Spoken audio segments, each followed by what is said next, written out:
All right, we're live. Good morning. This is the Leafs Convo. Norman London, Mike in Buffalo. Mike, you are back. Season 8, Episode 10, November 23rd, 2025. Your friendly neighborhood Maple Leafs podcast. Riding high, unlike the Maple Brothers, losers of 7 of 8, including a 5-2 loss to the Habitants at Centre Bell, a team that was kind of spiraling in the same way the Leafs were. So it was a battle of two teams that were trying to get out of the mud, and one did. One is still stuck in it. Mr. Augello, we've been on the, been going at it for the last 8 years in this forum. And every single season since 2019 until now, the Leafs have made the playoffs. Dare I say, in season 8 of the Leafs Convo, will be the first the Leafs don't make the playoffs. Good morning. Good morning, Norm. It's too early to say that. I think that the next 5 games will be the determining factor here because with the loss last night to Les Habitants, they are, I believe, 1-6 on the road. Obviously, you can't make the playoffs when you're having a win percentage under 200. They need to win on the road. They played the next 5 games on the road. They had the benefit of they've played the most home games in the NHL, 15. They went 8-4-3, which isn't terrible, but you needed to pile up the points a little more, and they didn't. But on the road, they've been horrendous. The only game that they've won on the road was in Philadelphia, and that was the game that Chris Tanev got concussed. Right now they're in a crisis point, and the next 5 games starting on Wednesday, surrounding American Thanksgiving, and then the week after, 5 games on the road, all against Eastern Conference teams. If they don't go, say, 3-1-1 or 4-1, they're holding hands with the Buffalo Sabres as you're jumping off Niagara Falls, because then you're putting too much of a gap. You will have teams gaining points directly against you in the East, and you won't be able to catch up. And that's the issue. So within, I would say, the next 2 weeks, you're going to find out whether the Leafs can make the playoffs or not make the playoffs. This is the Convo. Norman London, Mike in Buffalo, and you like the content, subscribe to the channel. Thanks so much for being with me. Last week, Mr. Augello was traveling the United States, doing more important things. We had a great show, lots of YouTube shorts that were out there, a lot of comments from you, a lot of frustration. At that point, the Leafs had lost 5 in a row. They picked up a win and then lost 2 more. So they're kind of in a worse position than they were 7 days ago. And Mike's back with us to talk about it. It's interesting. They have 5 road games against the Eastern Conference teams. You'd think it's an opportunity to start working your way up the standings. The Leafs have 1 fucking road win. How the hell are they going to get this done, Mike, considering the plight they're in? Well, they have to get some of their injured players back for once. I mean, we're going to talk about the individual positions, but and this isn't an excuse because everybody has injuries. Montreal has injuries. They have 3 forwards and one of their best defensemen in Caden Gooley out. Organizational depth is an issue. It's always been an issue. But when you lose your top 3 defensive defensemen, and now Jake McCabe was hurt last night against Montreal, and we don't know how long he's going to be out. But Jake McCabe, Chris Tanev, Brandon Carlo, 2 right shot defensemen. They're playing Troy Stetcher 22 minutes. That's how bad it is right now. Did you see him bang his stick off the glass? The guy's been here for a cup of coffee. He's already showing like visible frustration with the situation. I haven't seen. The thing is, it's unlike a lot of the other players on the team. The guy just got here and he's slamming his stick off the end boards out of just, pure anger based on what he's a part of right now. And it's not a lot of fun. I don't know if it's what he's a part of or a mistake that he made or a mistake his defensive partner made. But the point being here is that when you're playing Simone Benoit and Troy Stetcher 22 minutes, which they did last night. And that was because McCabe got hurt, and McCabe is out, and Carlo is out, and Tanev is out. And then on top of that, Austin Matthews, your number 1 center, is out, and Matthew Nyes, your number 1 left winger, is out. And gee, Who could not have seen your number one goaltender, Anthony Stolarz, is out? Gee, I mean, Right. it's tough to win when number one, Right. number 2, 3, and 4. I mean, that's an issue, Norm, and that's the Okay. problem here. Okay. Okay. Critter 55. Can we honestly believe that the Leafs returning from injury will be able to help them win? Well, you have to hope that, otherwise the season is over with. And that's why I just said, Critter, is that the next 5 games are the key. I mean, right now everybody in the East sucks so bad right now that everybody, even Buffalo, who are last in the East, are still in it. They're only 4 to 6 points out. I haven't looked at the standings this morning. So is Toronto. Toronto's a point ahead of them. They're still in the race. They just have to start winning now. And the disparity of home and road with the Leafs should have enabled them to build up a little bit of a war chest in terms of points like they've done in the past. This year, they haven't been able to because of injury, because of inconsistency. And now they're in a position where they need to. They're playing Columbus, they're playing Washington, they're playing Pittsburgh, they're playing Carolina and Florida. They need to win 3 of those games. If they don't go over 500, go 3-1-1 or 4-1 on that road trip, they're going to fall 8 to 10 points behind the rest in the East. And if that happens, then you are talking about, well, are they going to fire the coach? Are they going to start trading off players? That's the thing. Okay. Look, in community last week, I put out a poll. It's about 5 days ago. I kind of I meant pull the shoot, CHUTE, but I said pull the shoot, SHOOT. Anyway, the question was, if the Leafs continue slumping, do you pull the shoot? And when? My bad, guys. 163 votes. I think most people understood what I meant. 40% said early December, 10% said after the roster freeze, 31% say take it to the NHL trade deadline, 18% said now. The thing is, Mike, we look back at Boston. They had the best regular season in the history of the league, lost in the playoffs, but beat the Leafs again, came back the next year. It was a shit show to start. They said, they could identify at that point that this wasn't going to be their year. I mean, do the Leafs need to continue? Like, at what point do we and the Leafs look at this and say, the window as a whole isn't closed, but on this season it has. So let's make the adjustments accordingly and set ourselves up for another shot at this. The weird thing is that the Bruins last year at the Four Nations break were in a playoff spot, and then Charlie McAvoy got hurt in the Four Nations, and they were done because, they had 2 injuries on the blue line like the Leafs do, 2 injuries in McAvoy and Lindholm, and they couldn't recover from that. Injuries are a factor. Now, everybody's got injuries this year. Jack Hughes is out. The Kachuks are out in Ottawa and Florida. The thing is that those teams are getting paid. Now, this is the issue. I mean, and I'm sorry, I always come back to it because it always keeps happening. When you have injuries, then your other players have to step up. And gee, where is number 88? He did score the winning goal against St. Louis, and that was a great play. But that only balanced the books because he put one in his own net because he had his head up his rectum in the first period. And I don't understand, there is no urgency on the part of 88 to produce. The guy who's showing urgency is the old guy that nobody wanted back. Right. John Tavares has been their best player. I think Matthews being out really highlights the glaring loss of Mitch Marner, right? If he were here and Matthews is out, Marner's the guy, and Marner's is clearly a better defensive player, a better 3-zone 200-foot player.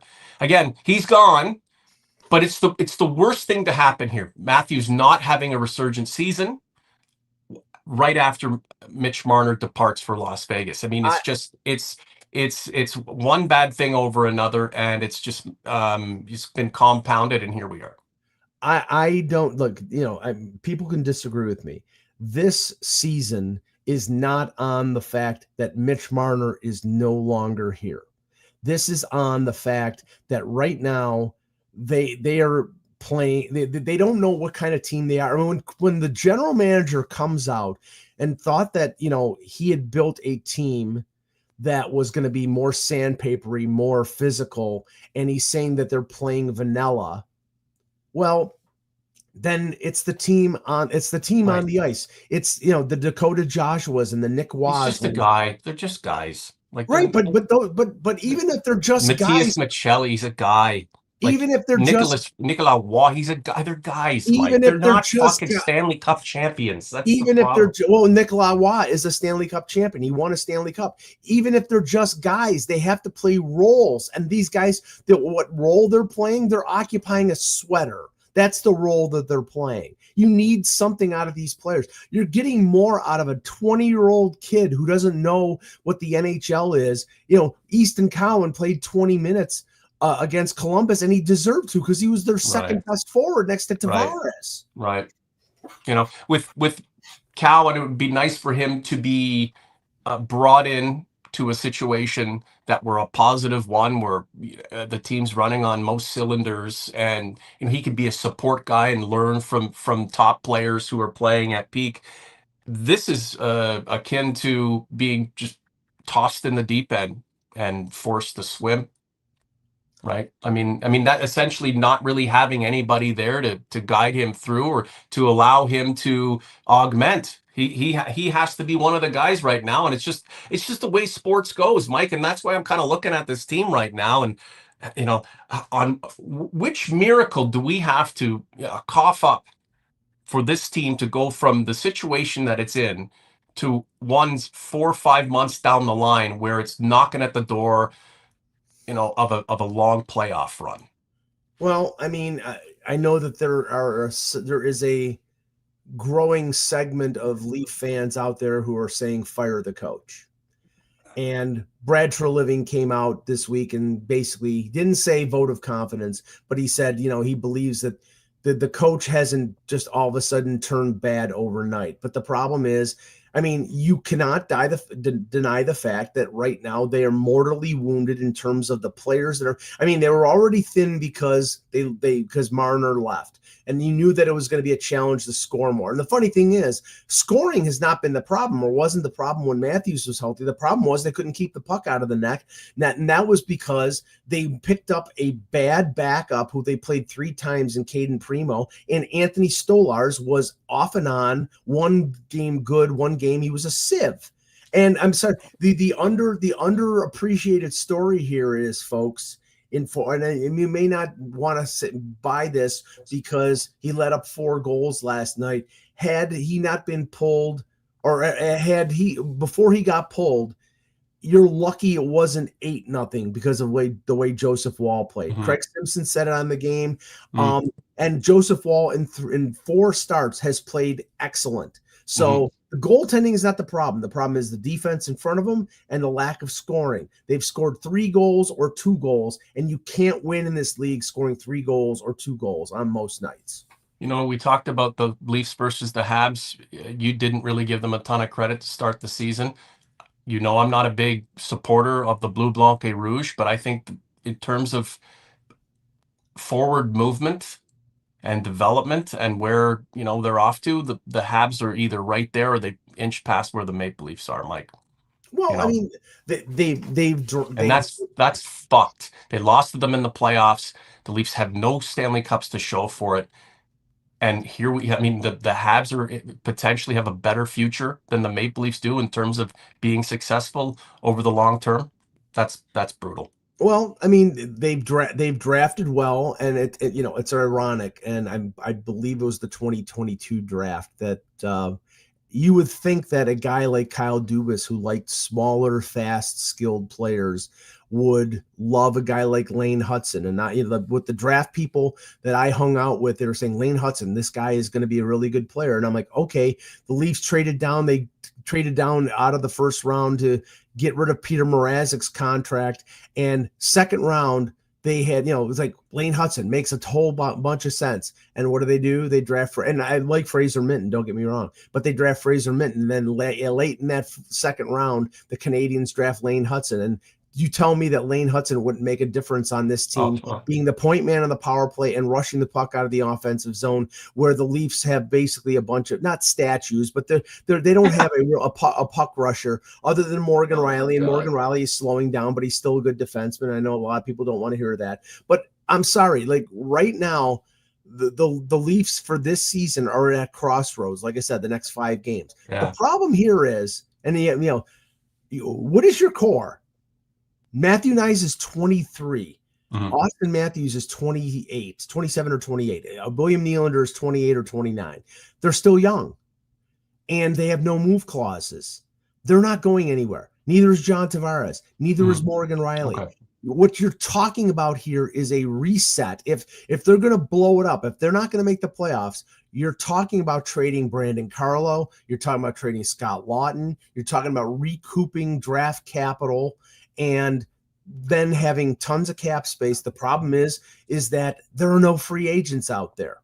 Alex Tuch's going to get paid $11 million next year. That's all. What dramatic change can you make by dealing Carlo and Lawton, 2 guys you brought in by exchanging future pieces? Right. What kind of dramatic change can you make? And while Nylander, Matthews, Nyes, they're all young.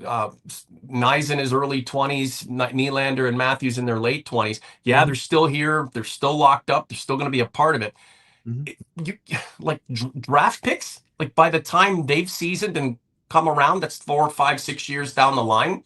Are we looking at kind of an Alex Ovechkin scenario where, Austin Matthews will hoist the Stanley Cup with his team, but at 15 years into a tenure? I mean, we can't gamble on that, Mike. Well, Wilford Witzke in the chat says they need to trade stars to get something, not scrubs. Okay, you can't trade them. They have no move clauses. They don't want to go anywhere. Wow. Last summer, it was all the talk about, well, get Morgan Riley, no move clause. It's not happening. Yeah. Unless he wants to go somewhere, it's not happening. So stop with this bullshit. This is frustrating. This is so frustrating. Well, how are the Leafs here? Why are they here? I mean, Mike, I feel bad for you. Like for the last couple of seasons, as you kind of expand your media empire, and we're all for it. I mean, you've had, both ends of the spectrum. You're covering the Maple Leafs, frustrating as they were, a top team in the league, and then the terrible Buffalo Sabres. You do that for an extra couple of bucks, and they're in your neighborhood. They're neck and neck for the worst team in the Eastern Conference. What did you do to deserve this, Michael Augello? I was born. That's what I did. No, but here's the funny thing. It's like, okay, and people are like, underestimating this. Well, they traded a 1st-round pick for Brandon Carlo. Okay, it's top 5 protected. The way things are going right now, the Leafs could conceivably have a top 5 pick. So, but all that does is push the 1st-round picks ahead a year. So you're talking about, and they've already traded their 1st-round pick to Philadelphia, the 27 1st-round pick. So you're talking about if they get their 1st-round pick back this year, by finishing in the bottom 5 and getting a top 5 pick, then they lose their 27 and 28 picks. So, I mean, this team, and I think Brad Treliving was right to think that their future was now, because they had core players that were in the prime of their careers. They had veteran players. They finished 1st in the division. They added pieces.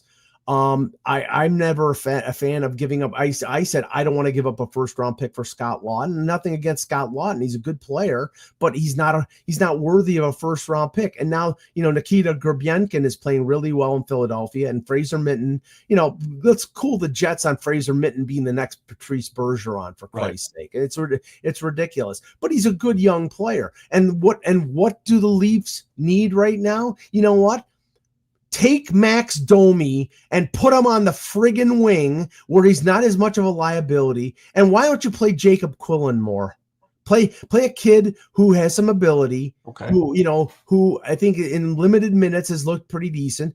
Play him higher in the lineup. Because I don't think Craig Berube should be fired, Mike. Sorry to interrupt. I don't think he should be fired. I mean, like how many coaches is this group going to kill? I mean, don't fire him yet. But he has to be held to account for some of the moves some of the way he structured this team. I mean, if something's not working, move the guys around. And again, it's a known thing that Max Domi is not a very good center. right? I mean, if you have a bunch of just guys out there, inject some youth, try the unknown, right? Do something. Well, I Do mean, something. here like here are the things that are puzzling. Okay, and I get Right. it. You want to go with the guys that you know, Right. but Craig Berube plays Anthony Stolarz to death at the beginning of the year because he didn't think any options. They pick up Caden Primo off of waivers. Why? Why? Because they were only going to play Caden Primo the seconds of back-to-back. That was stupid because you knew that Stolarz, who has a history of injuries, with the workload that he was going to have, was going to get injured. Dennis Hildeby, when he had to play, had played much better than Caden Primo. So that was a miscalculation there.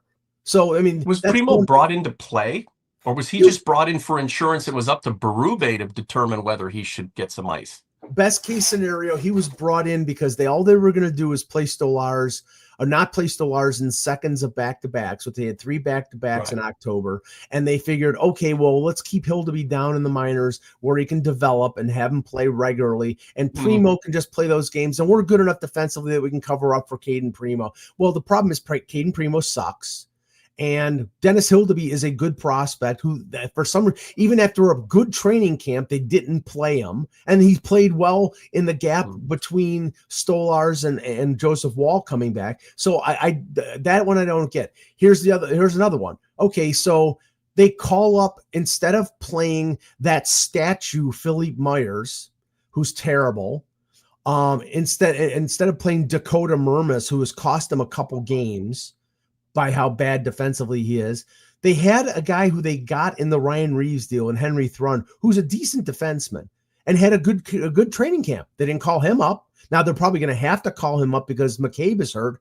But all of a sudden now Henry Thrun, who couldn't get well, I was going to use a disgusting analogy, but he's going to play 20 minutes now because McCabe is out and the 2 right shot defensemen are out. It's like, okay, make these moves, the moves that they're making. And Quillen is another one. Play your guys, play the good prospect, the prospects in your organization, instead of, playing the guys you're comfortable and familiar with. Biff and Hap. Berube and the Leafs are looking like a mismatch. I don't think he should be fired yet, but is Biff and Hap onto something here, Mike? And let me just follow that up with looking at the circumstances that Berube finds himself in. A lot of his guys are injured. He lost, his top, offensive player, based compared to last year when he had a full slate of guys, a bunch of, high achievers, but still underachieving, coming in to motivate, versus now being left with just kind of a ragtag motley crew, at least temporarily, that he has to coach. Is Berube and the Maple Leafs, the way they're constructed, a mismatch at this point? Yeah, I mean, what's the old expression about whipping a dead horse? I mean, great, you can yell and scream and be motivational when there's like talent there that that can be whipped into shape. But the problem is that right now, with all the players that are out, you're yelling at Max Domi. And Max Domi is barely it's pretty sad to say that, Max Domi cannot play center in this league. And I do, you don't have many options. 6 points. Like, what does he have? 6 points? Like, you 6 can't. points, and he's a minus. Well, going into last night, he was a minus 11. He was the worst plus minus on the team. So it's like, put him on the wing, take advantage of his speed and his offense, his playmaking ability. No, they keep playing him up the middle. Who do you put at center instead of him? Well, they've played Lorenz at center. They played Dakota Joshua at center. They can't be any worse than Max Domi right now. Right.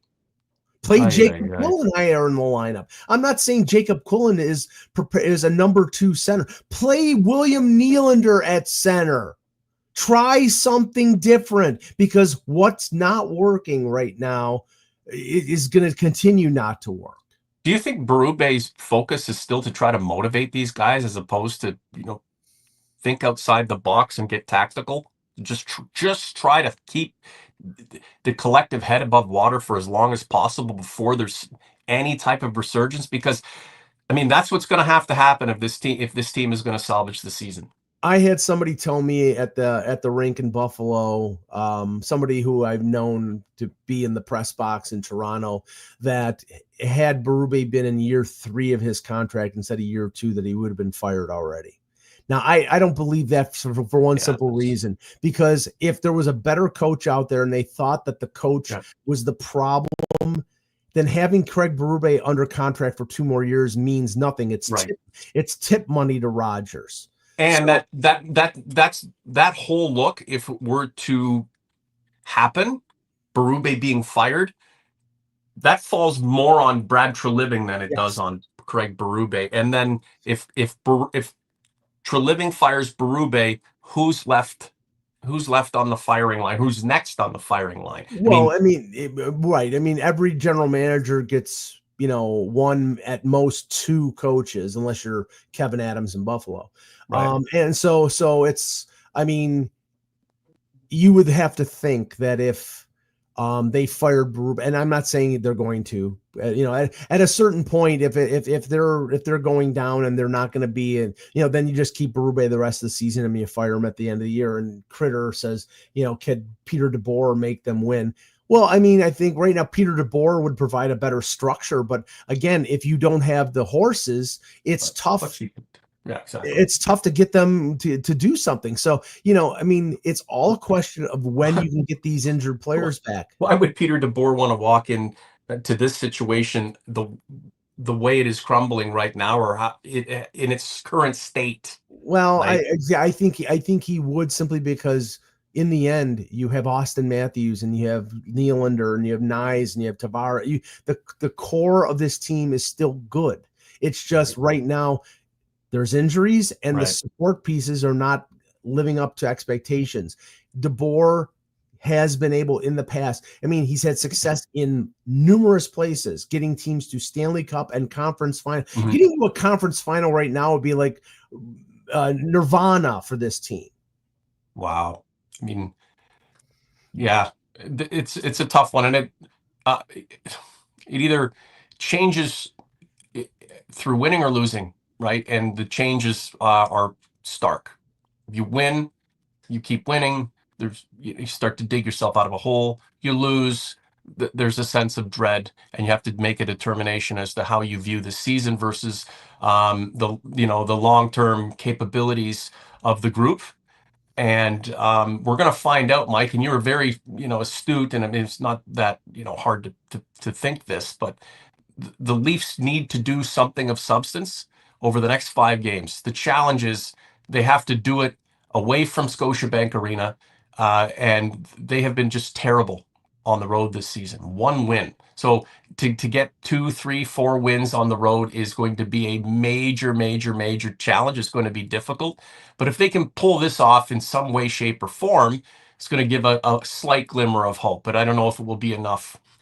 For the Leafs fan base at large is very frustrated right now. Lots of people in the chat. Thanks, guys, for being here. You're quite lively. Can you like the content? And if you haven't subscribe to the channel.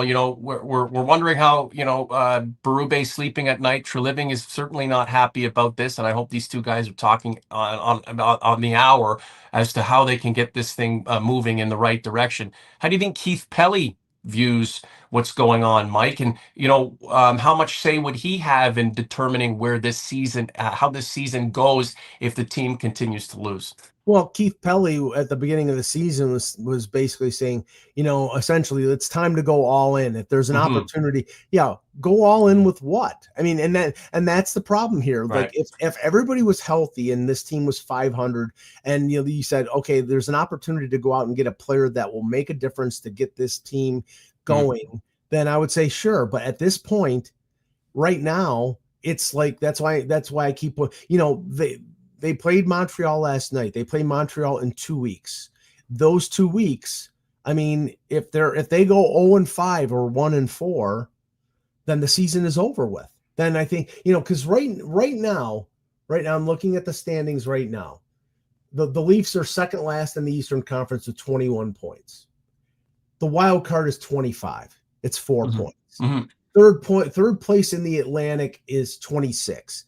5 points. So close yet so far away, Mike, and you know what I mean. Right, but right, and the thing is, okay, in 2 weeks, that 4 and 5 points could be 8 and 9 points, and if it's 8 and 9 points, I know this because covering the Buffalo Sabres, that's where they end up at the beginning of December or mid-December. And that cannot be, you could play 800 hockey and be spinning your wheels. You won't gain any ground because you're having to gain ground against the entire Eastern Conference. So Right. head to head against Eastern Conference teams, they have to win in the next 5 games. And if they don't, then I think the talk is going to be, trading Scott Lawton, firing the coach, trading Brandon Carlo. Wow. Can we convince Morgan Riley to waive your no move clause?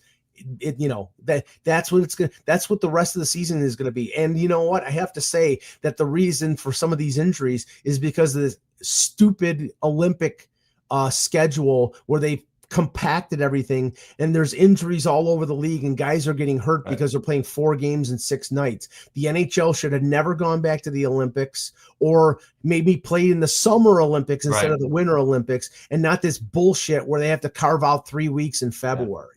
I don't care about the Olympics at all. And can you imagine 34 suiting up for the USA team, having barely played for the Maple Leafs in the first half of the season? I can see it happening, and that's not going to go over too well. Hey, at Detroit Win, Det Win, thank you for the contribution.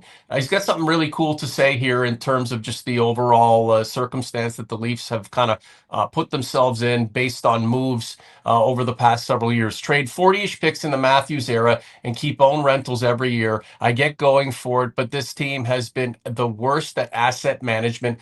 Only way out is a rebuild, and success is not guaranteed. At that win, thank you so much for that. We appreciate it, Mike. Yeah, a rebuild at this point is not possible. I mean, a rebuild would mean trading Matthews, and that is not happening.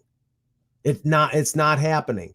If you wanted to rebuild, that was 2 to 3 years ago after losing in the first round and before the no move clauses on Marner's contract and re-signing Nylander happened. It's over with. You've got the core that you have right now, and all you can do with an increasing cap is build around them. And hey, Tampa Bay, in the middle of all their success, finished when Stamkos was hurt and they had a bunch of injuries. They finished they finished out of the playoffs, and I think had a top pick.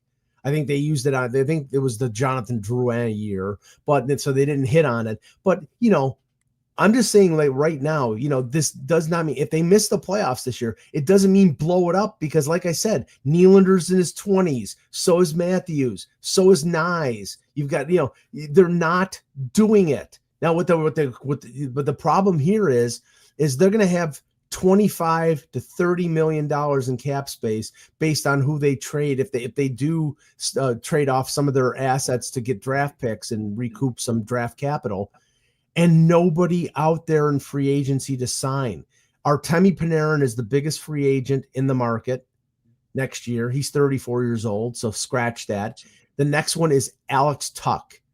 The free agent class is bereft of talent. Everybody's been signed. And if there are players out there that are not going to sign with their teams, you need draft picks and prospects. Do you want to trade Easton Cowan or Ben Danford or a first round pick to get these guys when it's a quick fix? No. So, how about playing some of the prospects in your own organization that you never give a freaking chance to play? This is going to go to the trade deadline. You know why? MLS&E and Rogers and all of the big wigs who want to see their Toronto sports teams make millions and millions of dollars don't want this financial ship to start sinking, especially now. So the key here is to keep asses in the seats, keep merchandise being sold, and keep some kind of hope alive for as long as possible. But again, if you give the indication that, hey, this isn't going to be our year, and we're making that, we're making that claim now, and you're just going to have to ride it out, that's not going to do well Well, for the organization making money. You got to take it as deep as you possibly can. So I'm saying they're going to see where they're at the trade deadline, and I hope they make smart moves based on how things are going. Because if it's not going to be worth it, and if this group isn't going anywhere, I mean the main guys, and the window hasn't closed overall, then you need to retool to get yourself ready for another opportunity to try to get to where you're going if this isn't the one. Last few words, Mike, and we'll get out of here. well, they'll sell plenty of merchandise after the people throw jerseys on the ice, then they can just buy new jerseys. Yeah, there you go. I mean, like I said, I mean, I don't know if I buy that they're going to wait till the trade deadline because remember with the Olympic break, the trade deadline I believe is a week after they come back. So some of the decisions because of the compacted schedule, I think things are going to be determined a lot quicker than then. You're talking about like if they go 1-4 in these next 5 games and they fall behind and they continue to struggle and they don't get Carlo and Tanev back until Christmas and they keep losing and they fall behind, then the die is cast. Then you're going to start thinking about, okay, well, what can we get for Carlo who has a year left in his contract? What can we get for Lawton as a rental? Maybe we trade Nick Waugh. Somebody will want a big center, right-hand center. You have to start thinking of those scenarios. Can we trade Nick Robertson someplace for a younger player? Yeah. And okay. And the funny thing is Mike loves Austin Matthews. So watch it. The scenario that you painted about him, what if he hardly plays for the Leafs and plays and then goes and plays for Team USA at the Olympics? I mean, look, there are 6 other players that Hellebuck, the Kachuks, Hughes, McAvoy, they're all injured right now. They're all going to come back for the Olympics. And I don't remember Leaf fans crying a tear when Matt Sundin was wearing a gold medal for Sweden, but didn't do a good goddamn thing when he was in blue Mike, and white. you didn't like the 4 Nations because these guys played in them when they were injured. Play international hockey in the off season. Screw the Olympics and screw the 4 Nations. Right. You didn't like it then. Why are you okay with it now? I mean, are you the Mike? I don't think you do. You really care if USA wins a gold medal? Oh, sure. I mean, in terms of national pride, sure. I'd like to see it. But what I'm saying is, like, right now, like the motivation for these players, they got it in the CBA to go to the Olympics. Well, how's it working out for you right now, guys? You're playing 4 games in 6 nights. Right. You're seeing bad hockey in the NHL, all because they want to go to Milano Cortina and drink espresso. Right. It's dumb. And again, if you want to answer the call for your country, fair enough. But when you're coming off a so-so season and you've barely cobbled together the current season, and then you're jumping over to play with Team USA. I mean, he's not unlike a lot of other players, so it's a tough one. And again, if you're him though, in OG's converse, think about it. If I'm Austin Matthews and I'm looking at this Leaf season and I'm not too sure about where it's going, am I really going to sit and watch an opportunity of a lifetime just so that I can be somewhat healthier to kind of try to get somewhere in a season that for most indications gives you the kind of idea that it's going nowhere, right? So anything else you want to add, Mike? No, I think I've exhausted my bile, but give me a week and I'm sure we'll have a whole new let's just say I will need Alka-Seltzer next Sunday, but it won't have to do with Thanksgiving turkey. Yeah, well, a little bit of both.